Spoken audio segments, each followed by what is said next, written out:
하나님께서 저희들의 발걸음을 다른 곳으로 가지 않고 하나님께 예배할 수 있는 이곳으로 이끌어 주심을 감사합니다. 하나님의 은혜가 없고서는 저희가 아무것도 할 수 없는 존재들입니다. 아버지께서 인도하여 주시고, 아버지께서 먼저 사랑하여 주시고, 아버지께서 먼저 용서하여 주시고, 아버지께서 먼저 은혜를 베풀어 주셔서 저희들이 이렇게 주님 앞에 나올 수 있었습니다. 하나님, 오늘 이 시간 저희들이 예배 속에서 아버지께서 베푸신 그 사랑과 은혜를 다시 한번 기억하며 찬양과 영광을 돌릴 수 있는 귀한 하나님의 자녀들이 될 수 있도록 도와주시옵소서. 말씀을 들을 때에 우리 안에 믿음을 허락하여 주셔서 하나님께서 우리에게 베푸신 그 십자가의 구원을 믿음을 통해 얻을 수 있는 귀한 하나님의 자녀들이 될 수 있도록 도와주시옵소서. 헛되이 돌아가지 않도록 도와주시고, 말씀을 통해 깨닫고, 말씀을 통해 무너지고, 말씀을 통해 은혜를 얻게 하여 주시옵소서. 감사하며 예수님의 이름으로 기도하였습니다. 아멘. 하나님의 말씀은 로마서 7장 12절부터 25절까지 말씀입니다. 로마서 7장 12절에서 25절까지 말씀. 제가 지금 성경은 신약성경 248페이지에 있습니다. 로마서 7장 12절에서 25절까지 말씀. 우리 함께 제가 한 절, 여러분이 한 절 서로 교독으로 말씀을 읽도록 하겠습니다. 이로 보건대 율법은 거룩하고 계명도 거룩하고 의로우며 선하도다. 그런즉 선한 것이 내게 상하게 되었느냐? 그럴 수 없느니라. 오직 죄가 죄로 드러나기 위하여 선한 그것으로 말미암아 나를 죽게 만들었으니 이는 계명으로 말미암아 죄가 심히 죄되게 하려 함이라. 우리가 율법은 신령한 줄 알거니와 나는 육신에 속하여 죄 아래에 팔려도다. 내가 행한 것을 내가 알지 못하노니 곧 내가 원하는 것을 행하지 아니하고 도리어 미워하는 것을 행함이라. 만일 내가 원하지 아니하는 그것을 행하면 내가 이로써 율법이 선한 것을 시인하노니 이제는 그것을 행하는 자가 내가 아니요 내 속에 거하는 죄니라. 내 속에 곧 내 육신에 선한 것이 거하지 아니하는 줄 아노니 원함은 내가 있으나 선을 행하는 것은 없노라. 내가 원하는 바 선은 행하지 아니하고 도리어 원하지 아니하는 바 악을 행하는도다. 만일 내가 원하지 아니하는 그것을 하면 이를 행하는 자는 내가 아니요 내 속에 거하는 죄니라. 그러므로 내가 한 법을 깨달았노니 곧 선을 행하기 원하는 나에게 악이 함께 있는 것이로다. 내 속사람으로는 하나님의 법을 즐거워하되 내 지체 속에서 한 다른 법이 내 마음의 법과 싸워 내 지체 속에 있는 죄의 법으로 나를 사로잡는 것을 보는도다. 오라 나는 공고한 사람이로다. 이 사망의 몸에서 누가 나를 건져내랴. 우리 주 예수 그리스도로 말미암아 하나님께 감사리로다. 그런즉 내 자신의 마음으로는 하나님의 법을 육시로는 죄인의 법을 섬기노라. 아멘. 말씀을 묵상하는 시간을 잠시 갖도록 하겠습니다.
자, 앞을 보시고요.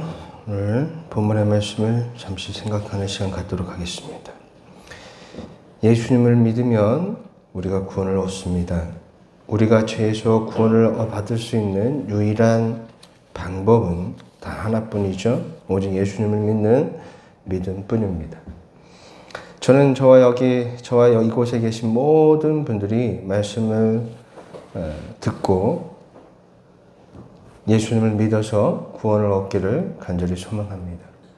예수님을 믿으십시오. 그래서 놀라운 구원을 얻고 구원의 은혜를 저와 여러분이 모두 경험하였으면 좋겠습니다. 이렇게 참 많이 들었던 예수님 믿고 구원받으세요 라는 얘기는 참 많이 들었는데, 그럼 우리가 어떻게 하면 예수님을 믿을 수 있을까요? 많이 들어봤잖아요. 예수님을 믿으세요? 그럼 구원을 얻습니다 라고 했는데, 그럼 도대체 우리가 어떻게 하면 믿음을 갖게 될까요? 믿음이 우리의 의지로 또는 우리의 노력으로 얻을 수만 있다라면 참 좋겠는데, 믿음은 우리의 의지나 노력이 아니라 하나님이 주시는 선물이기 때문에 어떤 방식으로 이렇게 하면 여러분이 믿음을 얻을 수 있습니다 라고 말씀드리기가 참 어려운 것도 사실입니다. 간절히 원해서 얻을 수만 있다라면 너무나 좋겠습니다. 하지만 아쉽게도 간절한 마음과 의지로는 믿음을 얻을 수 없습니다. 저는 자신의 의지로 또는 자신의 노력으로 구원을 얻으려고 했던 사람을 생각하면 늘 성경에 기록되어 있는 부자 청년의 이야기가 생각이 납니다. 이렇게 열심히 하면, 간절한 마음을 가지고 하나님의 말씀에 순종하면 내가 영생을 얻을 수 있겠지라는 마음으로 열심히 하나님의 말씀을 순종하고 하나님의 뜻을 따라 살려고 노력했는데, 아무리 노력해도, 아무리 내가 영생을 얻고자 하는 간절한 마음이 나에게 있어도 내 안에 확신이 없었던 거예요. 그래서 예수님을 찾아와 묻습니다. 선생님, 내가 무엇을 해야 내가 영생을 얻을 수 있겠습니까? 이에 예수님께서 대답하시죠. 내 소유를 팔아 가난한 자에게 나누어 주고 나를 따르라고 예수님께서 말씀하십니다. 이에 청년은 근심하며 자신이 왔던 길을 되돌아가게 되지요. 이 청년의 모습을 보면 참 기특하면서도 너무나 아쉬운 것이 사실입니다. 이 청년에 대한 마가의 기록을 보면, 이 부자 청년의 이야기는 마태, 마가, 누가가 다 기록할 정도로 매우 중요한 사건이거든요. 근데 마가의 기록을 보면 예수님도 저와 같은 생각을 하셨던 것 같습니다. 마가복음 10장 21절에 예수께서 그를 보시고 사랑하사 이르시되 내게 아직도 한 가지 부족한 것이 있으니 가서 내게 있는 것을 다 팔아 가난한 자들에게 주라. 그리하면 하늘에서 보화가 내게 있으리라. 그리고 와서 나를 따르라 하시니. 아멘. 같은 사건을 기록하고 있는 마태와 누가의 기록은 없는데 예수님의 마음을 마가는 이렇게 기록하고 있습니다. 그를 보고 사랑하사. 그러니까 예수님이 보실 때도 이 사람이 참 기특한 거예요. 젊은 청년이 이렇게 하나님의 말씀에 순종하고 구원을 향한 이 간절한 마음이 있으니 예수님 보시기에도 이 청년이 좋아 보였던 겁니다. 그런데 아쉽게도 결과적으로 청년은 실패하고 맙니다. 그럼 왜 이 청년이 실패하고 왔던 그 길을 돌아가야만 했을까요? 그것이 우리가 너무나 잘 알고 있듯이 자신의 노력으로, 내 힘으로, 내 노력으로 구원을 얻으려고 했기 때문에 실패한 겁니다. 예수님께서는 사람의 힘으로는 구원을 이룰 수 없다라는 진리의 말씀을 가르쳐 주시기 위해 이 청년이 도저히 할 수 없는 일을 명령하시죠. 내 소유를 다 팔아 가난한 자들에게 나눠주고 나를 따르라. 이 청년은 도저히 할 수 없는 그것을 예수님께서 말씀하신 거예요. 예수님은 청년이 할 수 없는 일을 말씀하시면서 구원은 사람의 힘으로 이룰 수 있는 것이 아니라는 사실을 분명하게 이 청년과 여기 계신 저와 여러분 모두에게 지금 가르쳐 주고 계신 거예요. 그러면서 마가복음을 보시면 27절에 분명히 이렇게 기록하고 있습니다. 예수께서 그들을 보시며 이르시되 사람으로는 할 수 없으되 하나님으로는 그렇지 아니하니 하나님으로서는 다 하실 수 있느니라. 아멘. 구원은 사람의 힘으로 할 수가 없고 오직 하나님이 베푸신 은혜를 통해서만이 얻을 수가 있는 겁니다. 이 청년이 구원을 얻었는지 아니면 얻지 못했는지는 알 길이 없습니다. 왜냐하면 한 번의 실패가 곧 영원한 실패는 아니잖아요. 단 한 번에 예수님을 만나서 실패했다고 그 사람 인생이 끝난 건 아닙니다. 어떤 이는 오랜 시간 거쳐서 예수님을 만나는 사람도 있기 때문에 그의 이 청년의 구원의 여부가 우리는 기록되어 있지 않으니까 알 수는 없지만 후에 예수님의 말씀을 이 청년이 생각하고 깨달았다라면 구원을 얻지 않았을까 그랬으면 좋겠어요. 정말 하나님에 대한 열정이 있잖아요. 여러분, 믿음은 그리고 구원은 사람의 힘으로, 사람의 노력으로, 능력으로, 의지로 얻을 수 있는 그러한 열매가 아닙니다. 오직 하나님이 주시는데 그 선물을 받는 사람들이 누가복음에 기록되어 있습니다.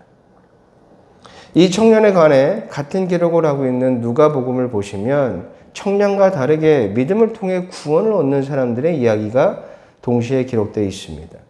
누가복음 18장을 보시면 부자 청년 이야기 뒤에 바로 소경 바디메오의 이야기 기록되어 있는데 누가의 기록에는 이 사람의 이름이 기록되어 있지는 않지만 병행 구절인 마가의 기록을 보면 이 사람의 이름이 바디메오라는 사실을 우리가 알 수가 있습니다. 부자 청년의 이야기 다음에 이제 소경 바디메오의 이야기 기록되어 있는데 이야기는 이렇습니다. 예수님이 자신의 앞을 지나가고 있다는 이야기를 사람들에게 듣게 됩니다. 앞에 안 보이니까. 왜 시끄러운지 물어봤더니 예수님이 지나가신다는 이야기를 듣고 소경 바디메오가 소리를 질러서 예수님께 간절하게 도움을 요청합니다. 이에 예수님께서 이렇게 말씀하십니다. 누가복음 18장 42절 말씀 우리 한번 읽어보도록 하겠습니다. 시작. 예수께서 그에게 이르시되 보라 네 믿음이 너를 구원하였느니라 하시매. 아멘. 내 믿음이 너를 구원하였느니라. 근데 참 이상하죠. 아니 그렇게 열심히 신앙생활하고 구원에 대한 간절한 열망이 있던 청년은 구원을 얻지 못하고 돌아섰는데 바디메오는 그냥 소리만 질렀을 뿐이에요. 그런데 믿음을 통해 구원을 얻으니 참 우리가 이 상황을 어떻게 받아들이고 이해를 해야 될까 고민에 빠지는 겁니다. 여러분 누가복음 18장을 보시면 5편의 사건이 기록되어 있습니다.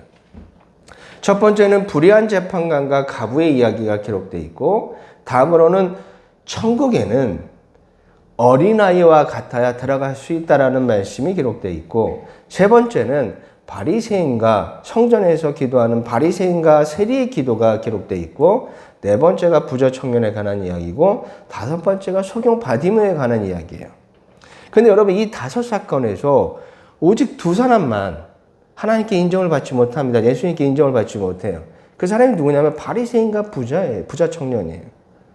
근데 놀랍게도 이 사람들이 누구보다도 말씀을 잘 알고 누구보다도 말씀에 순종하는 사람들이었는데 이 2사람만이 인정을 받지 못합니다. 그리고 나머지 사람들 과부, 그 다음에 갓난아기, 여러분 성경에서 어린아이는 대부분 갓난아기를 뜻해요. 1살 정도 되는 갓난아기. 그리고 세리와 소경은 그 믿음을 인정을 받습니다. 하나님의 말씀을 누구보다도 잘 알고 하나님의 말씀을 누구보다도 순종했던 사람들은 인정을 못 받았는데 나머지 사람들은 인정을 받은 거예요.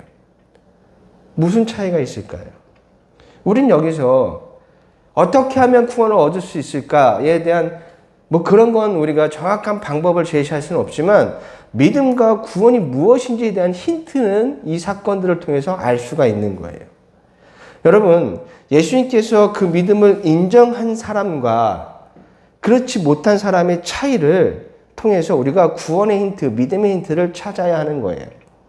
자, 그럼 그 차이가 무엇일까요? 그 차이는 바로 이거예요.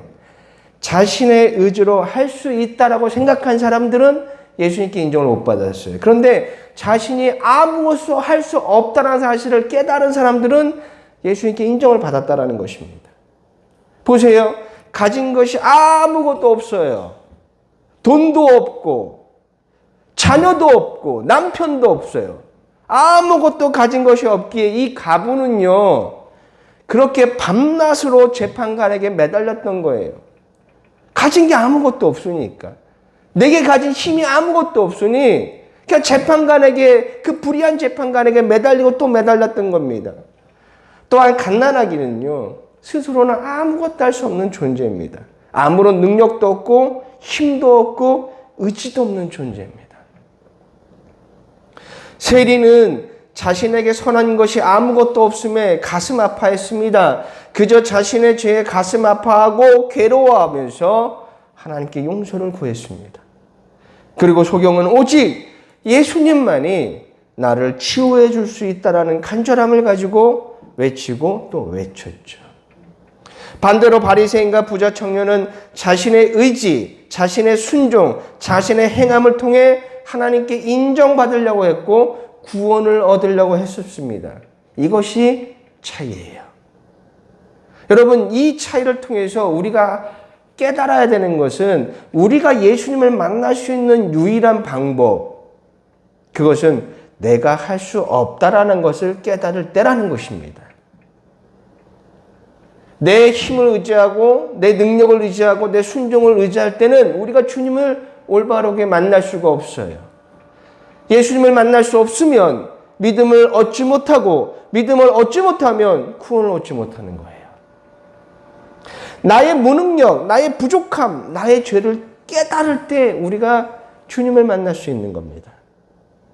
나의 무능력과 나의 무기력함을 깨달았을 때 우리는 주님을 보게 되는 거예요.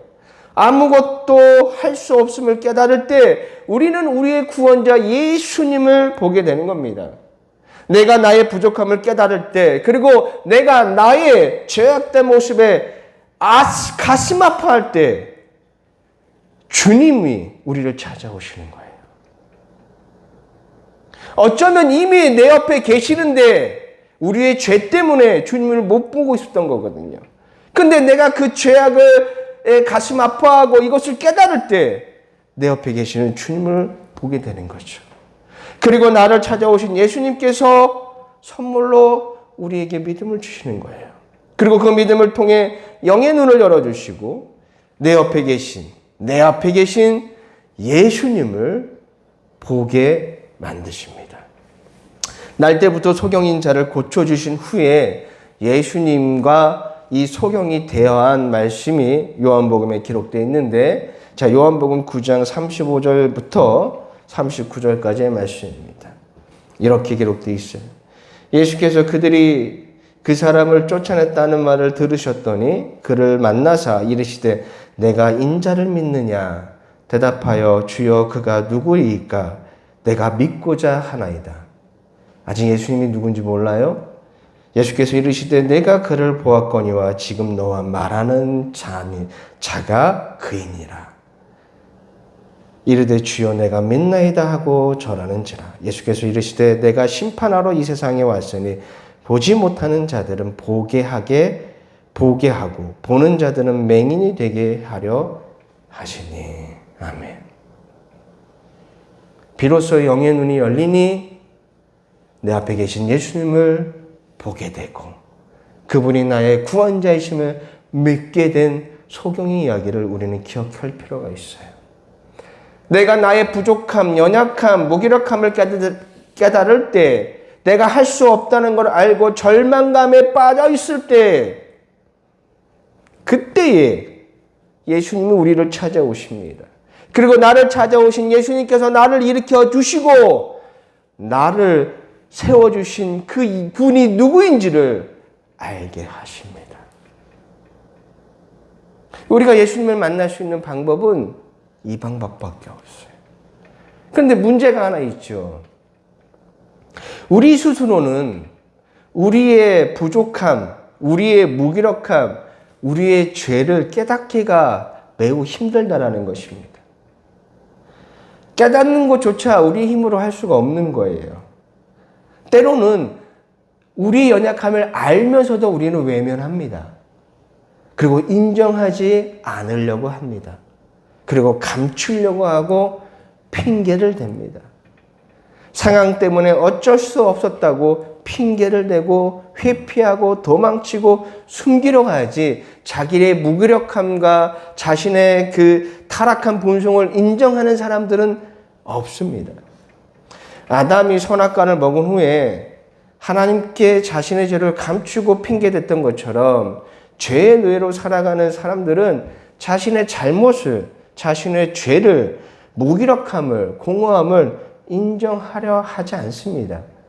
보려 하지도 않고요. 여러분, 우리가 사회에서도 충분히 이런 상황을 볼 수가 있습니다. 요즘 사회를 보세요. 사람들이 많이 싸우고 다투잖아요. 왜 싸우고 다퉈요? 네가 잘했네, 내가 잘했네. 잘잘못을 따지면서 다투는데 대부분 보면 자신의 잘못을 인정하지 않습니다. 이제껏 우리가 경쟁사회에 살아오면서 그렇게 살아왔거든요. 인정하고 잘못을 인정하고 내가 무언가 잘못됐다는 걸 인정하면 패배한 것 같거든요. 자녀를 키워보신 분들은 아실 거예요. 아이가 뭔가 잘못했을 때 잘못을 지적하면 무조건 도망칩니다. 회피합니다. 그런 것이 인간이에요. 인간은요, 타락한 인간은 자신의 무기력함을 인정하지 않습니다. 내가 왜 무기력해? 자신의 타락한 본성을 인정하지 않습니다. 내가 왜 죄인이야? 인정하지 않으려고 하죠. 그래서 우리에게 말씀을 하나님께서 주신 겁니다. 기록된 말씀은 우리에게 우리 자신이 어떤 존재인지를 깨닫게 만들어 주십니다. 예수님께서 말씀을 통해서 이 부자 청년의 진짜 모습을 보게 하셨죠. 자신의 노력으로, 자신의 의지로, 자신의 열정에 가려서 보지 못했던 자신의 그 본인의 진짜 모습을 예수님은 보게 하셨습니다. 부자 청년은 나는 구원받을 만큼, 축복받을 만큼 노력했다고 생각했어요. 하지만 그 모든 것이 나를 위한 것이었을 뿐 정말 하나님을 위한 것이 아니라는 것을 예수님께서 말씀을 통해서 깨닫게 만들어 주셨습니다. 부자 청년은 보면 내가 할 수 있는 순종만 했을 뿐이에요. 그리고 내가 할 수 없는 것은 여러 핑계를 대며 피했다는 사실을 그는 감추고 있었는데 예수님께서 말씀을 통해서 보게 만드신 거예요. 말씀은요, 우리에게 우리 자신의 모습을 보게 하십니다. 하지만 말씀이 아닌, 성경이 아닌 세상의 학문이나 다른 지식을 통해서 또한 자신의 이성으로 자신의 부족함을 깨닫는 사람들도 있습니다. 네, 매우 좋은 겁니다. 자신을 들여다본다는 것은 참 좋은 일이에요. 하지만 우리가 세상의 학문으로 우리가 구원을 얻을 수 없는 이유는 이러합니다. 깨달을 수는 있어요. 인간이 얼마나 연약한 존재라는 것을 내가 노력을 통해서 깨달음을 얻을 수 있어요. 그리고 그런 깨달음을 얻은 사람들도 있어요. 그리고 그것을 가르치는 훌륭한 학자와 선생님들도 많습니다. 그런데 문제는요, 깨달음은 있는데 그 깨달음을 실천할 의지나 능력과 행동이 우리 인간에게 없다라는 것입니다. 생각은 있죠. 좋은 생각과 선한 생각은 할 수는 있습니다. 하지만 그 생각을 옮길 만한 그럴 능력이 우리 인간에게 없어요.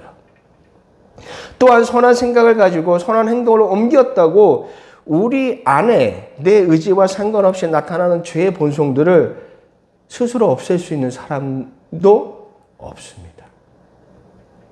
우리가 갓난아기가 태어나면 이기적인 존재잖아요. 그렇죠? 자기의 욕구가 채워지지 않으면 갓난아기는 매우 울어요. 울게 합니다. 끝까지 울어요. 자기 욕구가 채워지지 않으면.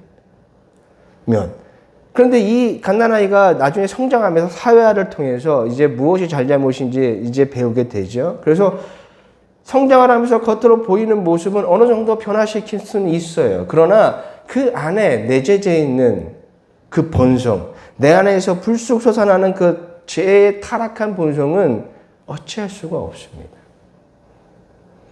미워하는 마음, 시기하는 마음, 분노의 마음, 질투의 마음, 살인하는 마음, 욕심과 정욕과 욕정과 수많은 죄의 본성들을 우리가 행동을 바뀌었다고 해서 그것이 없어지는 건 아니에요.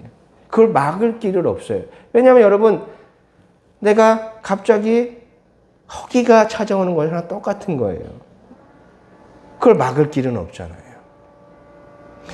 오직 말씀을 통해 나를 깨닫고 말씀을 통해 믿음을 얻어서 거듭날 때 많이 우리가 새 사람이 될 수가 있습니다. 그것이 구원이거든요. 우리가 말씀을 통해 믿음을 갖고 예수를 믿어 구원을 얻는다는 것은 우리가 새 사람, 새 창조가 된다는 것을 성경은 의미한다고 말씀하고 있습니다. 우리가 구원을 얻어 새 사람이 되면 이제 우리를 지배하는 것은요, 죄악의 본성이 아니라 하나님의 의라는 것을 사도 바울은 말씀하고 있습니다. 로마서 6장 18절 말씀에 우리 한번 읽어보도록 하겠습니다. 시작. 죄로부터 해방되어 우리에게 존재되었느니라. 아멘. 죄의 노예에서 이제 우리가 의의 종이 된 거예요. 본성이 달라진다라고 말씀하고 있습니다. 조금 전에 말씀드렸지만 우리의 의지로는 어느 정도 우리의 모습을 바꿀 수는 있어요. 하지만 우리의 본성을 바꿀 수는 없습니다. 그래서 보이는 모습은 선한 것 같지만 우리 안에, 사람 안에는 여전히 욕심과 욕망과 자기 자랑과 이기심이 넘쳐나잖아요. 그건 우리가 어떻게 할 수가 없습니다. 그런데 구원을 얻으면 이 본성이 바뀌어요. 그것이 거듭남이고 그것을 우리가 새 사람이 되는 겁니다. 그래서 구원을 얻어서 새 사람이 되어서 우리의 본성이 바뀌면 우리는 어떠한 사람으로 변화되냐? 하나님의 말씀을 즐거워하는 사람으로 우리는 바뀌게 되어 있습니다. 하나님의 말씀은 곧 하나님의 뜻이거든요. 하나님의 가치거든요. 그것을 즐거워하는 사람이 되는 거예요. 자, 시편 119편을 보시면 하나님을 아는 자, 하나님을 믿는 자는 하나님을 즐거워하는 사람, 말씀을 즐거워하는 사람, 하나님의 가치를 즐거워하는 사람으로 변화됩니다. 시편 119편 32절에서 35절까지 말씀이에요. 주께서 내 마음을 넓히시면 내가 주의 계명들의 길로 달려가리이다. 여호와여 주의 율례들의 도를 내게 가르치소서. 내가 끝까지 지키리이다. 나로 하여금 깨닫게 하여 주소서. 내가 주의 법을 준행하며 전심으로 지키리이다. 나로 하여금 주의 계명들의 길로 행하게 하소서. 내가 이를 즐거워함이나이다. 아멘. 말씀을 즐거워하는 사람이 돼요. 하나님의 가치를 즐거워하는 사람이 밉니다. 그러면서 이런 고백을 하죠. 시편 119편 92절과 93절 말씀에 우리 한번 읽어보도록 하겠습니다. 시작. 주의 법이 나의 즐거움이 되지 아니하였다면 내가 내 고난 중에 멸망하였으리이다. 내가 주의 법도들을 영원히 잊지 아니하오니 주께서 이것들 때문에 나를 살게 하시니 말씀 때문에 살아가는 사람이 됩니다.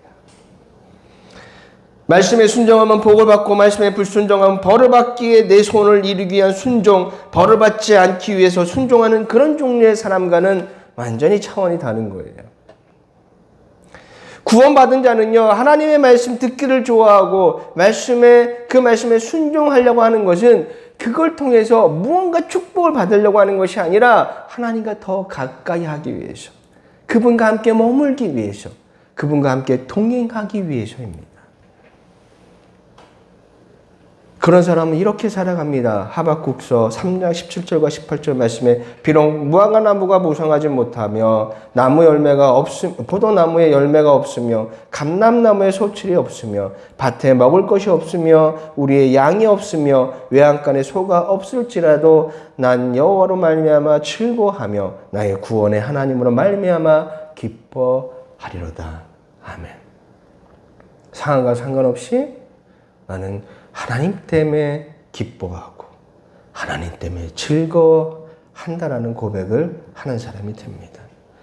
여러분, 이런 기쁨, 이런 즐거움, 이런 만족함 속에서 살고 싶지 않으십니까? 이런 은혜 안에서 저와 여러분들이 살았으면 좋겠습니다. 늘 무언가에 쫓기는 삶, 무언가를 이루고자 경쟁하는 삶, 먹어도 여전히 배고픈 삶, 남과 비교하며 만족하지 못하고 여러 가지 두려움 속에 살아가는 인생에 벗어나서 환경과 상관없이 만족하고 늘 기쁘고 감사함으로 살아갈 수 있는 이 구원의 은혜 속에서 여러분 살고 싶지 않으십니까? 구원이 여러분을 이와 같은 삶으로 인도하여 주십니다. 예수님을 믿어서 이 놀라운 구원을 얻으시기를 간절히 소망합니다. 자, 그런데 여기서 이런 반박을 하는 사람이 있을 수 있어요. 그럼 예수님을 믿는 사람은, 그래서 구원을 얻은 사람은 더는 죄를 짓지 않고 살아가게 되는가? 라는 질문을 던질 수가 있잖아요. 제가 좀 전에 말씀드렸듯이 구원을 얻으면 우리의 본성이 바뀌어서 늘 의로운 삶, 의를 추구하는 삶, 의를 행동으로 옮기는 그런 삶을 살아가는 게 맞지요. 그런데 아쉽게도 그러지 못합니다. 본성이 바뀌었고, 본성이 바뀌니 생각도 바뀌었는데, 여전히 내 안에 나를 힘들게 하는 타락한 옛 모습이 남아있음에 많은 사람들이 혼란스러워 하게 될 겁니다. 분명 나는 바뀌었어요. 은혜를 통해서 바뀌었습니다. 내 생각도 바뀌었어요. 근데 여전히 사라지지 않고 나를 힘들게 하는 욕심과 욕망, 타락의 모습들이 여전히 남아있는 것에 혼란스러워 하게 됩니다. 바울이 오늘 본문에서 말씀하고 있는 것이 이 문제거든요. 믿음으로 구원을 얻는 사람에게 나타나는 그 죄의 모습들, 그 죄의 행동들이 과연 무엇이냐라는 것이 바로 오늘 본문에서 말씀하고 있는 거예요. 이 문제에 관해서는 이미 예수님도 말씀하신 적이 있습니다. 요한복음 13장 10절 말씀에 우리 한번 읽어보도록 하겠습니다. 시작. 이미 목격한 자는 발밖에 씻을 필요가 없느니라. 온몸이 깨끗하니라. 너희가 깨끗하나 다는 아니니라 하시니. 아멘. 이 말씀은 이거예요. 믿음으로 깨끗함을 얻었지만 여전히 타락한 세상에 살면 묻게 되는 죄의 모습들이 있다는 사실을 우리에게 말씀하고 있는 겁니다. 우리가 예수님을 믿으면 거듭남을 얻죠. 한 번 거듭남을 얻은 사람은 또 다른 거듭남이 필요가 없습니다. 한 번 구원은 받으면 끝나는 거예요. 다만 타락한 세상에 살면서 묻게 되는 죄에 대한 회개, 발을 씻을 필요는 있다. 내가 타락한 인생에 살다 보면 내 발에 묻게 되는 그 죄에 대한 회개는 필요하다라고 예수님께서 말씀하고 있는 겁니다. 예수를 믿어 우리가 구원을 얻으면 우리가 이 땅에서 천국의 삶을 살게 되거든요. 하지만 또 천국을, 영원한 천국을 향한 여정의 삶도 또 살게 되는 거예요. 우리는 변화됐지만 세상은 여전히 죄의 노예인 상태입니다. 여전히 타락한 죄의 본성들이 지배하는 것이잖아요. 그러기에 우리는 구원받았지만 타락한 죄에서 살다 보니까 영향을 받게 되죠. 그리고 그 죄의 영향은 우리의 생각과 예상보다 매우 강합니다. 우리의 믿음의 선배들도 이 구원을 얻어 천국을 향해 살아가는 여정들에 대해서 이렇게 표현을 하고 있습니다. 칼빈은요, 바울이 기록한 말씀을 통해서 이렇게 표현합니다. 바울은 앞에서 그들의 모든 지체를 의를 섬기는 데 드리라고 권면하지만 그들은 여전히 육체의 잔재들을 지니고 있기 때문에 일정 동안 절뚝거리며 걸을 수밖에 없습니다. 그럴 수밖에 없는 것이죠. 또한 어거스틴은 이러한 이 상황을 그리스도인의 씨름이라고 표현했습니다. 영육 간의 싸움. 그것이 구원받은 사람에게 나타나는 거예요. 구원을 받지 않았으면 씨름을 할 필요가 없어요. 안 그래요? 그냥 죄의 본성대로 살면 되는데 우리가 여전히 구원받은 사람들 여전히 죄의 타락 가운데 살다 보니 씨름하며 그 천국으로 가는 여정을 살게 된다라고 어거스틴은 말했습니다. 또한 영국의 마틴 로이드 존슨 목사님은 이걸 좀 더 길게 이 여정을 표현했는데 이렇게 이야기했습니다. 두 길이 있습니다. 하나의 길은 죄의 길이고 하나의 길은 구원의 길입니다. 그리고 이 두 길의 사이에는 담벼락이 놓여 있습니다. 죄의 길을 가던 우리가 예수 그리스도인이여 월담하게 되었습니다. 이쪽에서 저쪽으로 말입니다. 이제부터 우리가 걸어가는 길이 바뀌게 됩니다. 그런데 문제는 이 길을 끝까지 걸어갈 때까지는 이 담을 사이에 두고 건너편에는 여전히 죄의 길이 놓여 있다는 것입니다. 그리고 그 길에서 계속해서 소리가 들립니다. 여전히 길에서 걸어가는 사람들의 소리가 담을 넘어 우리에게 들립니다. 성공하는 사람들의 하하거리는 소리, 쾌락과 즐거움에 환호하는 소리, 자기 욕심에 만족하는 소리 등등. 그럴 때마다 진짜는 십자가를 생각합니다. 흔들릴 수 있습니다. 하지만 그때마다 진짜는 십자가를 생각합니다. 진짜는 신앙의 길 위에서 십자가를 생각할 때, 가짜는 신앙의 길 위에서 자신이 얻을 유익을 생각합니다. 이게 천국으로 가는 여정이에요. 그리고 이거보다 더 길게 기록한 책이 있죠. 예전에 우리 교회에서 추천도서를 읽은 적이 있는 존 버년의 천류욕정이 바로 천국으로 가는 여정에 대해서 이야기하고 있는 거예요. 우리는 믿음으로 구원을 받았습니다. 하지만 우리가 살아가는 세상은 여전히 타락한 죄의 본성이 남아있는 상태이기에 우리는 살아가는 동안 그 영향을 받게 되어 있습니다. 분명 은혜를 통해 나의 본성이 바뀌었지만 죄의 욕이 너무나 강하게 흔들리는 것도 사실입니다. 여러분, 아는 맛이 무서워요. 구원을 얻기 전에 우리가 경험했던, 예수님을 모르기 전에 세상에 살면서 경험했던 그 강렬한 맛이 있잖아요. 근데 그 강렬한 맛이 우리에게 남아있거든요. 이때 그 맛을 직접 맛보지 않아도, 냄새만 나도 막 옛 생각이 납니다. 여러분, 다이어트 할 때 가장 힘든 게 뭔지 아세요? 냄새 나는 거예요. 음식 냄새를 맡으면 너무 곤욕스러워요. 먹지 않아도요, 냄새만 맡아도 그 맛을 내가 이미 알기 때문에 입안에 침이 고입니다. 그래서 배가 더 고프죠. 모르면 괜찮은데 그 맛을 아니 괴로운 거예요. 본성은 바뀌었으나 의지는 약합니다. 그리고 남아있는 옛 모습의 잔상들이 우리에게 남아있기에 우리가 힘이 든 거죠. 그래서 구원을 받았음에도 때로는 죄를 저지를 수도 있습니다. 그럼 이렇게 생각할 수 있습니다. 그럼 구원을 받았는데 죄를 지면 구원이 취소됩니까? 그렇지는 않아요. 그러면 구원을 받았으면 죄를 저질러도 상관없단 말입니까? 또한 그것도 아닙니다. 다른 문제예요. 이전에 내가 예수님을 알기 전에, 구원을 얻기 전에는 죄의 본성에 따른 삶을 즐거워하는 사람이었습니다. 성공을 즐거워했고 쾌락을 즐거워했고 합당하지 못한 일에 마음이 끌렸던 사람입니다. 그런데 구원이 나의 본성을 바꿨잖아요. 그러면 나의 죄악된 모습에 괴로워하는 사람이 됩니다. 여러분, 우리가 믿음으로 구원을 얻었지만 죄의 강한 유혹에 우리가 흔들릴 수 있어요. 그런데 구원받은 사람은 유혹에 흔들리고, 그래서 내가 넘어져서 죄 범한 것에 대한 탄식이, 깊은 탄식이 구원받은 사람에게는 있습니다. 죄를 저지를 수 있어요. 강한 유혹에 넘어질 수 있습니다. 그러니 우리에게 은혜가 필요한 거예요. 하지만 구원받은 사람은 죄를 즐거워하지 않습니다. 그 죄에 탄식하고 아파하고 괴로워하는 사람이 되는 거예요.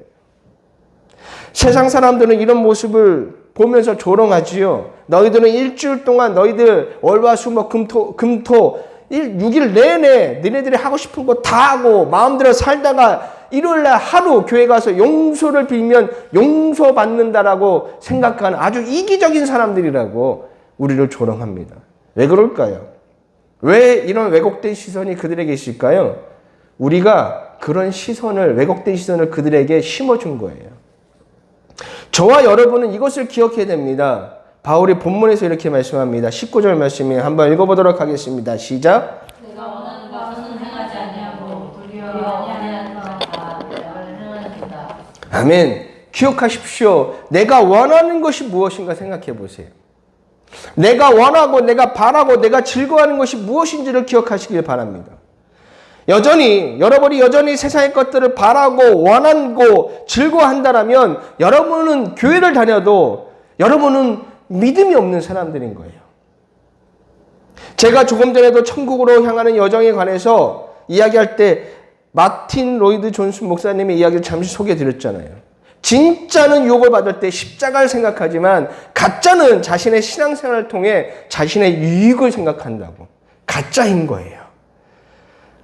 또한 마틴 루터도 자신이 쓴 로마서 주석에서 이렇게 얘기를 했습니다. 은혜가 없는 자는 십자가의 도보다 자신의 허영심을 만족시켜주는 말에 더 관심을 둔다. 맞는 말 아닙니까?